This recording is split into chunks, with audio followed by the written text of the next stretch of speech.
Olá, galerinha do nono ano, como vocês estão? Espero que estejam bem, espero que estejam preparados para mais uma aula. E hoje a aula vai ser do jeitinho que a gente faz para encerrar todas as unidades quando nós estamos em sala de aula, né? Onde nós vamos fazendo a leitura no livro para poder discutir o assunto e fazer as marcações daquilo que é mais importante. Então, livros aí à mão, com seus marca-textos, caneta, lápis, mas estejam aí preparados para a gente poder fazer o estudo dessa unidade 2. Unidade 2 fala sobre a organização dos elementos químicos e aí começa falando que muitos, né, desses elementos químicos que vocês vão verificar, né, todos vocês receberam aí junto do livro uma tabela periódica, né, onde estão os elementos químicos de uma forma organizada, e muitos deles são conhecidos desde a antiguidade, como, por exemplo, o ouro, a prata, o cobre, o carbono, o enxofre, o estanho. E aí, desde essa época, então, o que acontecia? As pessoas que trabalhavam, né, com esses elementos químicos, que eram os chamados alquimistas, eles utilizavam símbolos para representar os elementos, para poder diferenciar um elemento do outro, e as substâncias conhecidas eram representadas dessa forma, né? Com essa simbologia, como está representado aqui. Depois, né, num conceito mais atual, a gente teve Dalton, que foi um cientista inglês e contribuiu muito também com esses conceitos atômicos. E ele também criou uma simbologia, ele também utilizava símbolos para representar esses elementos com os quais ele trabalhava, né? Para que isso facilitasse, né, a vida dele, né, o estudo dele. E aí vem aqui essa representação de alguns desses elementos também, da forma como Dalton descreveu, tá? Esses símbolos. Depois, né, no ano de 1814, Berzelius propôs uma nova estratégia, então, para identificar os elementos, não mais através dessa simbologia, mas a forma de identificação desses elementos seria utilizando a letra inicial do nome desse elemento químico, o nome do elemento químico em latim. E aí seria utilizado a primeira letra. Só que, em alguns casos, a primeira letra ela era comum a diversos elementos químicos. E aí qual foi a outra estratégia que ele usou, né? Para diferenciar, para não ficarem diversos elementos químicos com a mesma letra, ele começou a usar as duas letras iniciais do nome do elemento, sendo que a primeira letra com a primeira letra maiúscula e a segunda letra minúscula. Então, aqui vem alguns exemplos para vocês verificarem. Olha, se vocês perceberem, aqui logo no início a gente tem o cobre, o cobalto, o cálcio e o cromo, todos começando com a letra C. Então, por conta disso, na simbologia, né, se utilizou a primeira letra maiúscula e a segunda letra minúscula, mais a segunda letra do nome escrito em latim, tá? Por isso que cobre não é CO, é CU, porque em latim cobre a gente chama de cuprum, ok? E aí aqui vem essas informações e a exemplificação desses elementos representados, tá? Aqui o ferro, ele tá como Fe, e aí eu coloquei outros dois exemplos aqui do lado, porque nós temos outros elementos químicos também começados com a letra F. Por isso, o flúor, ele é só a letra F, mas quando a gente vai falar do frâncio, do ferro, aí já tem a primeira letra e a segunda também. Aqui, olha, o fósforo, que também não é com a letra F. Por quê? Porque em latim é escrito com P, né? A letra inicial é P, por isso que o fósforo é representado por P. E aqui a gente tem o enxofre, que em latim é sulfur, o silício e o estanho, que também começam com a letra S, e aí se utiliza a segunda letra se utiliza uma segunda letra do nome do elemento químico, ok?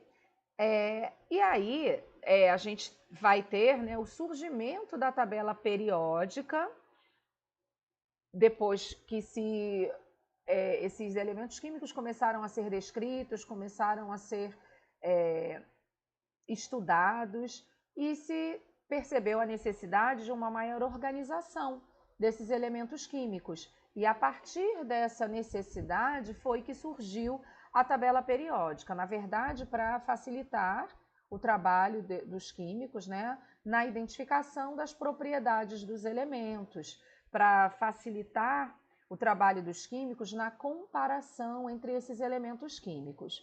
E aí cada elemento descoberto, ele era catalogado, né? Ele tinha as informações, tudo aquilo que se descobria sobre aquele elemento químico era catalogado. E muitos químicos ao longo da história, né, dedicaram-se a fazer isso, a descrever as propriedades dos elementos químicos. Um deles, chamado de Mendeleev, ele anotou os elementos conhecidos em seu tempo em cartões de papel e organizou esses cartões de papel em linhas e colunas. Se os elementos químicos eles apresentavam um comportamento químico muito semelhante, Mendeleev fazia o quê? Agrupava na mesma coluna. E aí, com esse critério, ele organizou os elementos também numa ordem crescente das suas massas atômicas. E esses elementos, na ordem crescente, ele colocava numa mesma linha, tá? Então, elemento químico com comportamento químico semelhante na mesma coluna. E conforme ele ia organizando isso nas colunas, ele pegava as massas atômicas e numa ordem crescente ele organizava numa mesma linha. E aí, quando ele fez essa organização, ele observou o quê? Que havia uma harmonia entre as propriedades dos elementos e as suas massas atômicas. Aí ele notou também o quê? Que isso se repetia de linha para linha.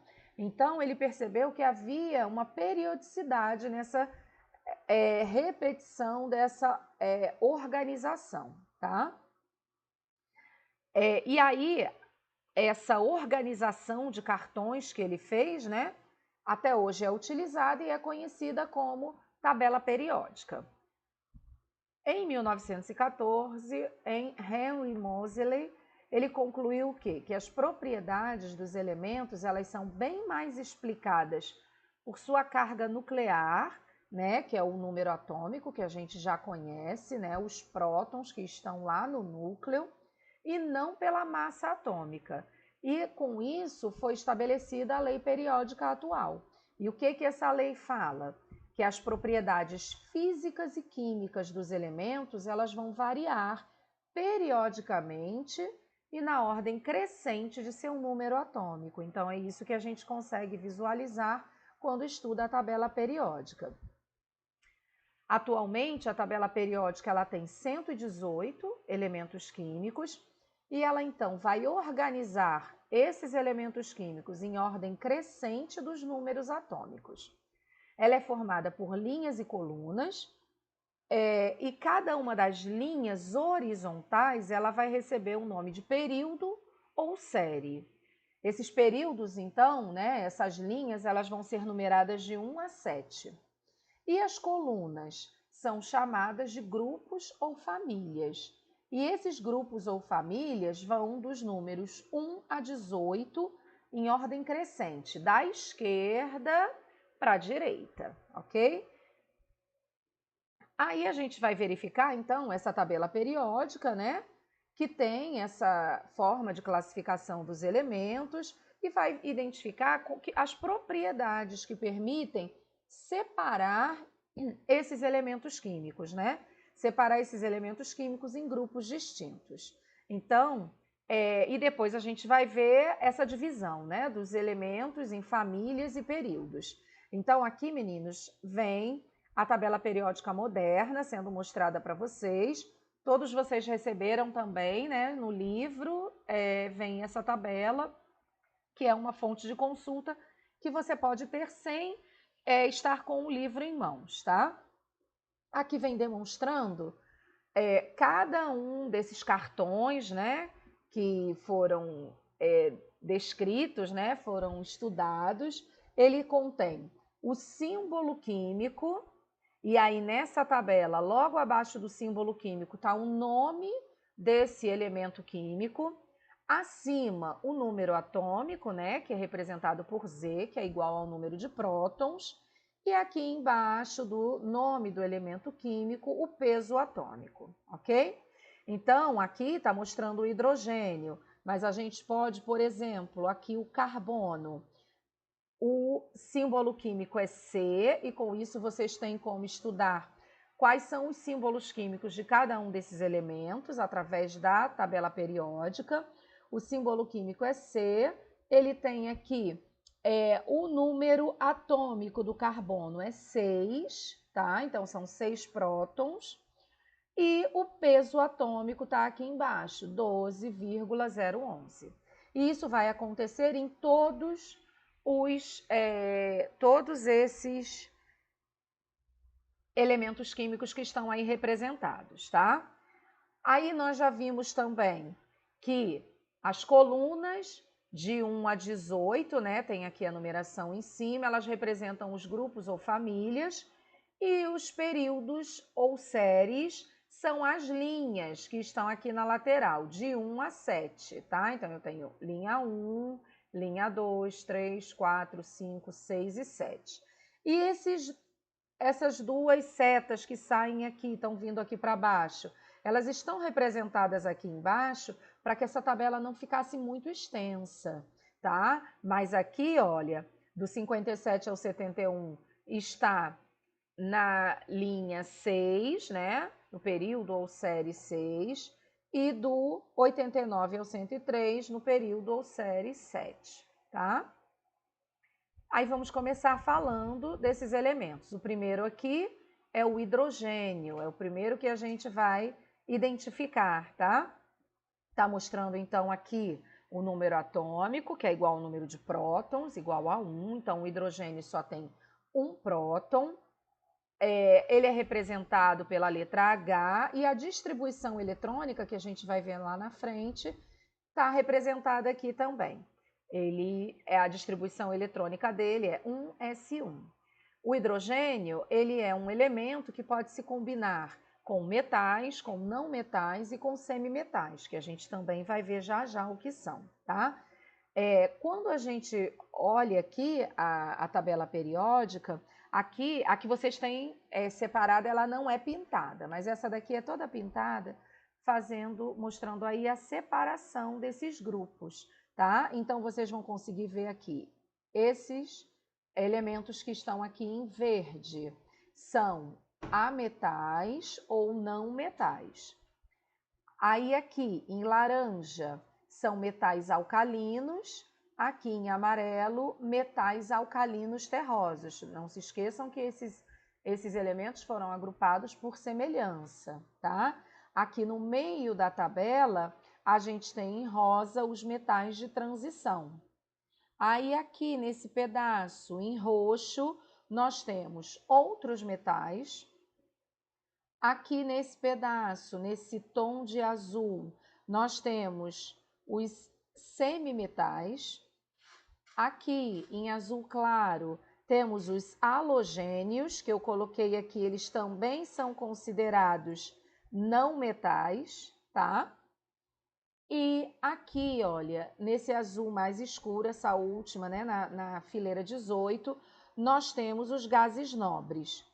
E nessas duas fileiras que foram retiradas daqui, para não colocar uma extensão muito grande na tabela periódica, nós temos em cima os lantanídeos e embaixo os actinídeos, ok? Vamos lá então, falamos do hidrogênio, vamos falar dos metais.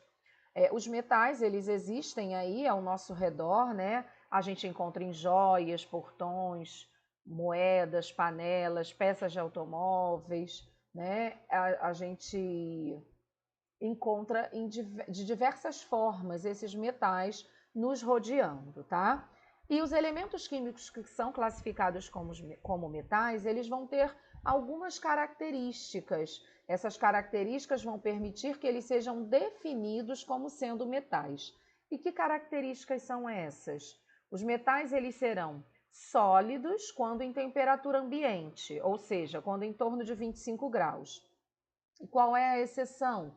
O mercúrio, porque o mercúrio em temperatura ambiente é líquido, tá? O mercúrio a gente encontra em termômetros antigos, né? Eles têm uma camada, né? Uma coluna de mercúrio dentro para poder fazer a verificação da temperatura do indivíduo.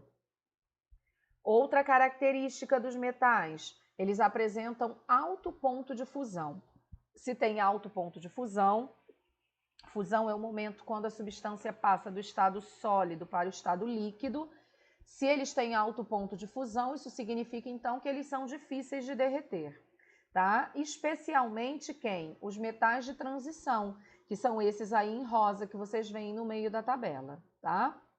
Outra característica dos metais, eles são dúcteis. E o que significa isso? Significa que eles podem ser transformados em lâminas e podem ser fios finos, tá? E eles vão ser empregados na fabricação de panelas e de outros utensílios domésticos, como talheres, e vão também ser empregados para a produção de fios elétricos, por exemplo.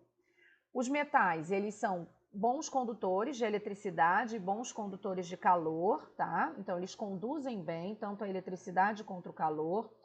Geralmente, eles estão combinados com outros elementos. Por isso, eles, para serem isolados, né, para eu ter somente aquele metal puro, geralmente é necessário que aconteça uma transformação química. Esse combinado vai precisar passar por uma transformação química para que os metais sejam isolados. E por último, né, uma última característica, o metal geralmente ele tem tendência a oxidar-se ou enferrujar-se, tá? Então, quando eu vejo aquela substância enferrujando, eu sei que trata-se de um metal. E os ametais ou não metais, tá? E o nome está dizendo, ele não é um metal. E vai apresentar geralmente as propriedades opostas dos metais, tá? Então, por exemplo, os metais nós vimos aqui que são sólidos à temperatura ambiente, a exceção é o mercúrio. E os ametais? À temperatura ambiente, aproximadamente metade dos não metais estão na forma gasosa. A exceção é o bromo, que é líquido. E todos os demais metais são sólidos na temperatura ambiente. Então, enquanto os metais, quase todos, né, são sólidos à temperatura ambiente, aqui, quando a gente fala dos ametais, a gente vai encontrar a maioria gasosa, uma exceção que é o bromo e os outros sendo sólidos. Enquanto os metais são bons condutores de calor e de eletricidade, os ametais não são tão bons condutores de calor e eletricidade, tá? E aqui está falando também que os metais eles apresentam alto ponto de fusão. Já os ametais, eles têm um ponto de fusão inferior aos dos metais. Então, quando eles estão em estado sólido, é mais fácil de derreter do que os metais, tá? E os não metais, eles vão ser classificados em diferentes grupos.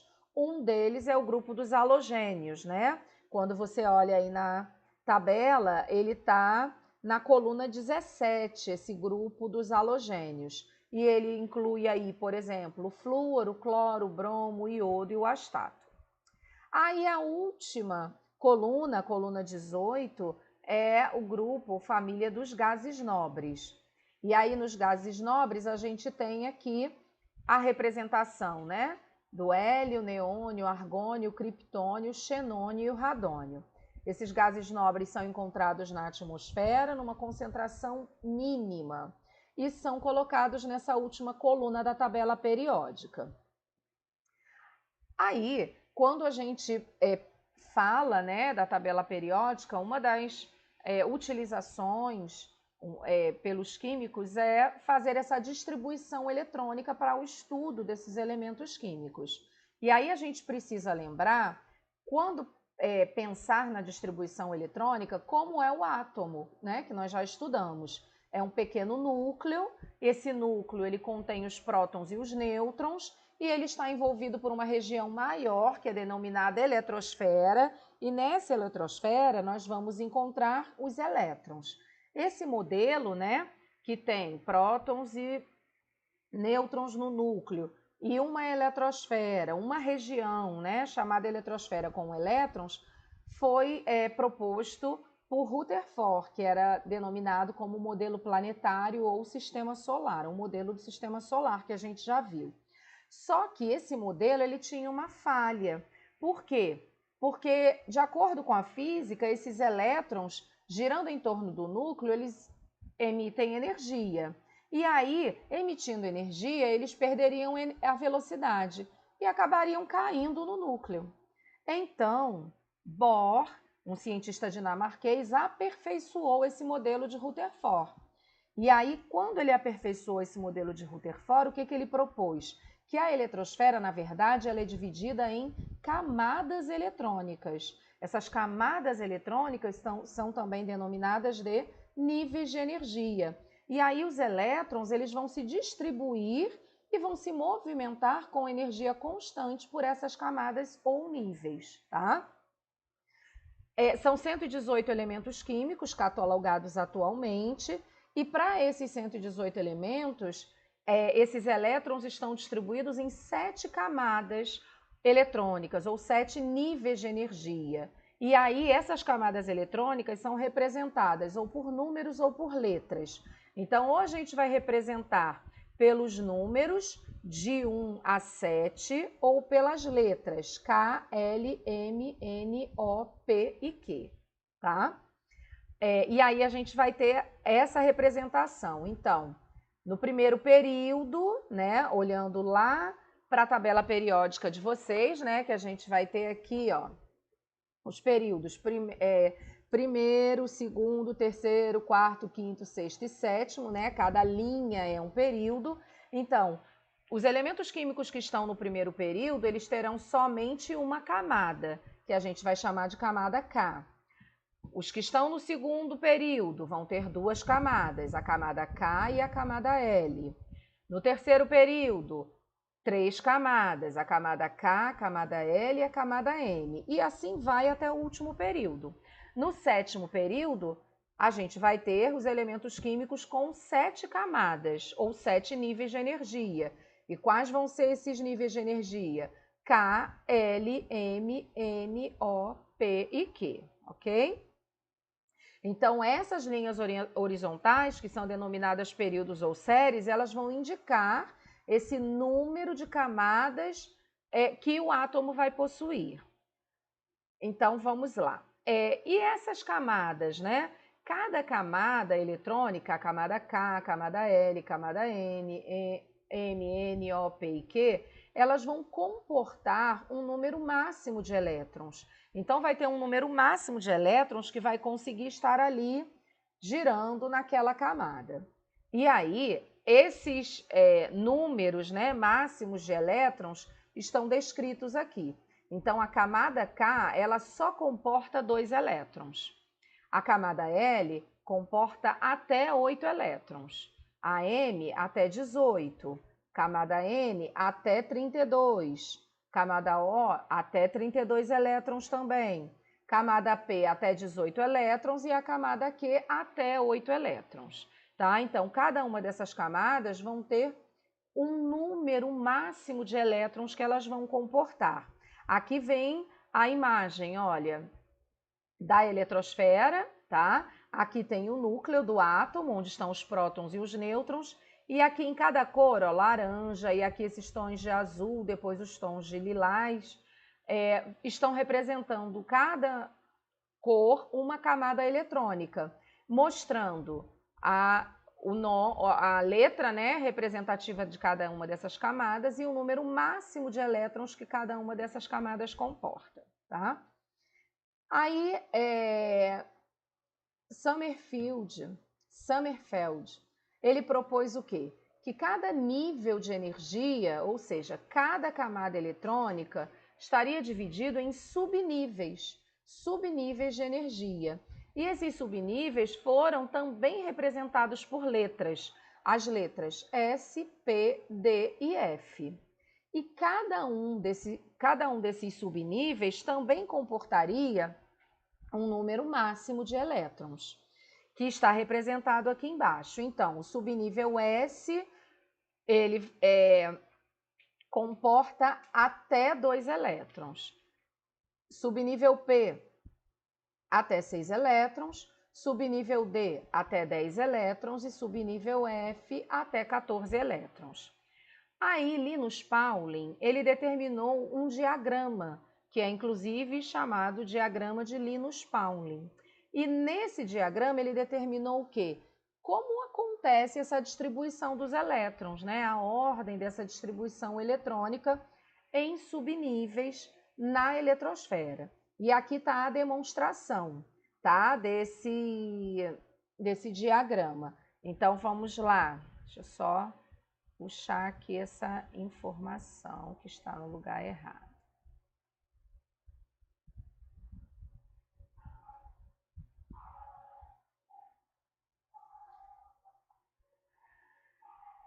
Em cima não ficou, peraí.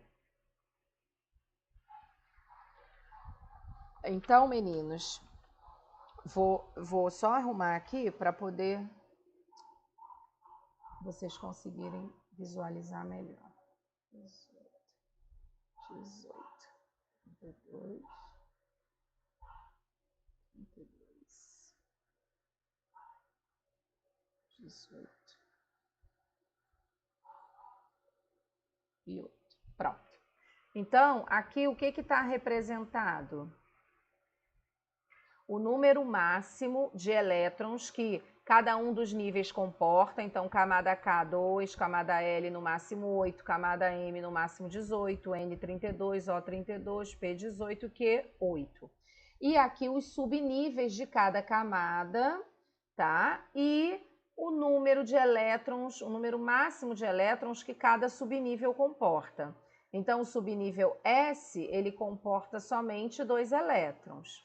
Por isso, olha aqui, ó, a camada K, que só comporta até 2 elétrons, ela só vai ter um subnível. O subnível S, que também só comporta até 2 elétrons. Aí, na camada L, eu já tenho o subnível S e o subnível P. Por quê? Porque a camada L comporta até 8 elétrons. Até 2 do subnível S e até 6 do subnível P. E por aí vai, camada M, 18 elétrons no máximo. Então, ela tem aqui 2 do subnível S, 6 do subnível P e até 10 do subnível D. Quando eu somo, eu tenho no máximo 18 elétrons. E a gente vai ver isso em todas as camadas, tá? E aqui vem mostrando também como é que a gente vai aplicar esse diagrama de Linus Pauling, ou seja, como é que a gente faz essa distribuição eletrônica. Sempre começando aqui, olha, pelo primeiro subnível e seguindo esse caminho que está demonstrando aqui, tá? Vocês vão sempre seguindo esse caminho. Então, você vai fazer a distribuição, aí tem lá 1s2, né, que é o máximo de elétrons que comporta. Aí eu venho, olha, para cá, 2s2, porque comporta no máximo 2 elétrons. Aí, se eu continuar essa distribuição, eu venho para cá, aqui 2p até 6 elétrons, então 2p6.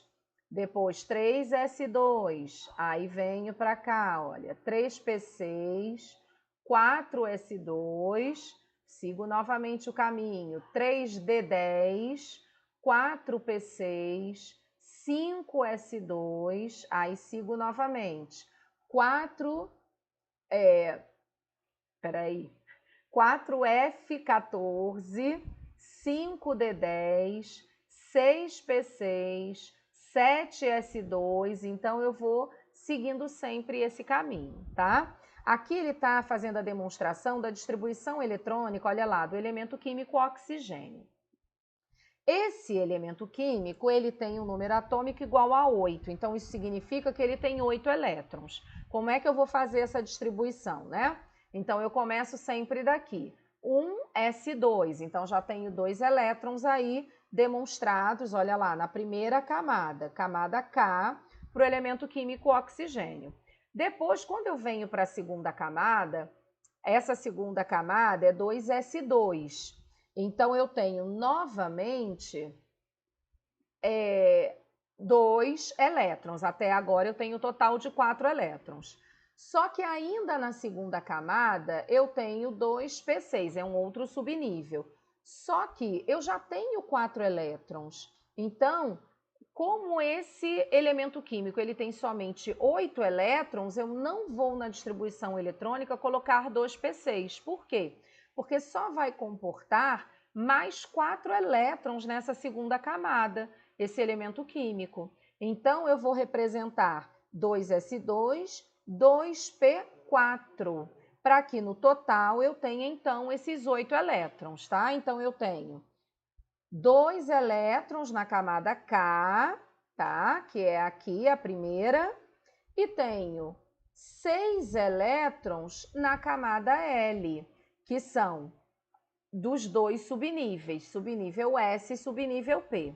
Então, assim a gente vai fazendo a distribuição eletrônica, olha lá, ele vem demonstrando a distribuição eletrônica de diversos elementos químicos, para que vocês vejam como elas são realizadas e distribuídas, né?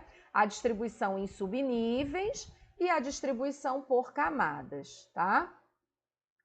Esse tipo de distribuição eletrônica, né, que a gente usa aí o diagrama de Linus-Pauling, ele vai determinar o quê? Ele vai permitir que a gente determine o número de camadas, né, que são os níveis que a gente está vendo aqui, o número de subníveis que a gente está vendo aqui e, além disso, o número de elétrons que está presente aqui, olha, na última camada eletrônica.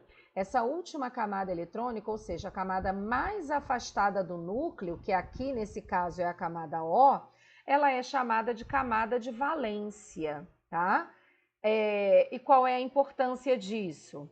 Alguns fenômenos, como a condução de eletricidade, né, nos metais, vão depender dessa forma, né, como os elétrons estão distribuídos nessas camadas, como esses elétrons estão distribuídos nesses níveis atômicos.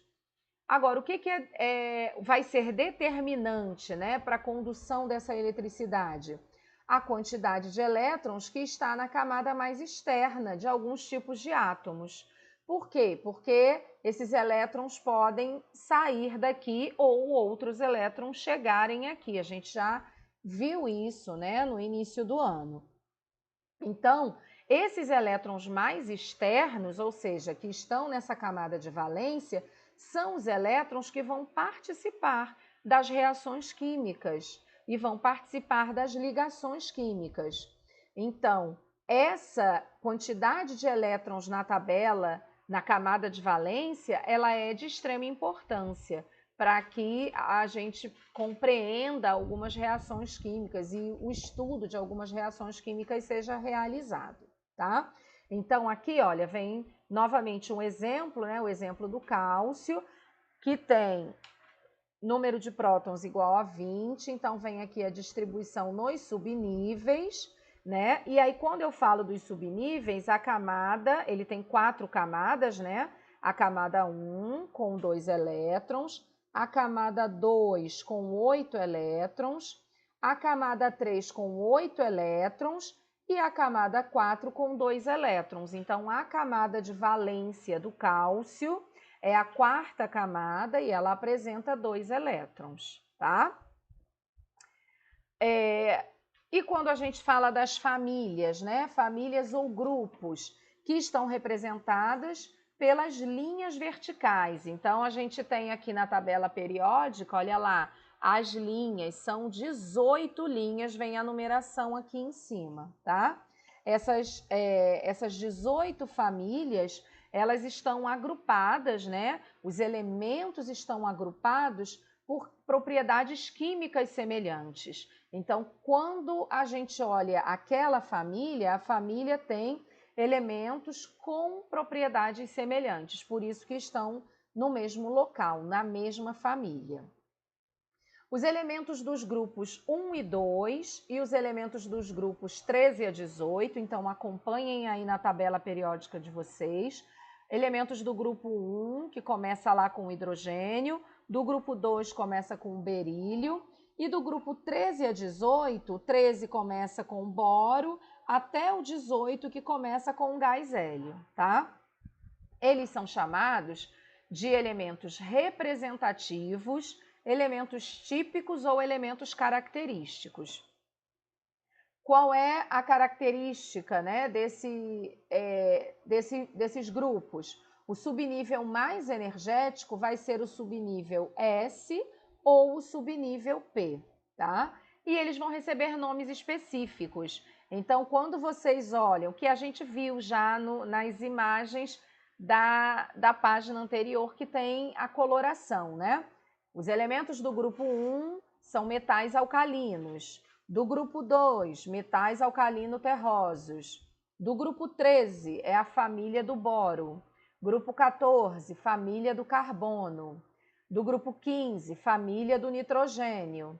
O grupo 16 são os calcogênios, 17, halogênios e 18, os gases nobres, tá? E os elementos que estão na pertencentes às famílias 13 a 12, que estão no meio da tabela periódica, aí eles são chamados de elementos de transição. Ok? Meninos, com isso aqui já vem agora os exercícios, tá? Que eu já passei para vocês. Com isso a gente vai concluir essa explicação da unidade 2. Espero que tenha ficado tudo entendido. Por enquanto é só. Fiquem bem, meninos. Bye, bye.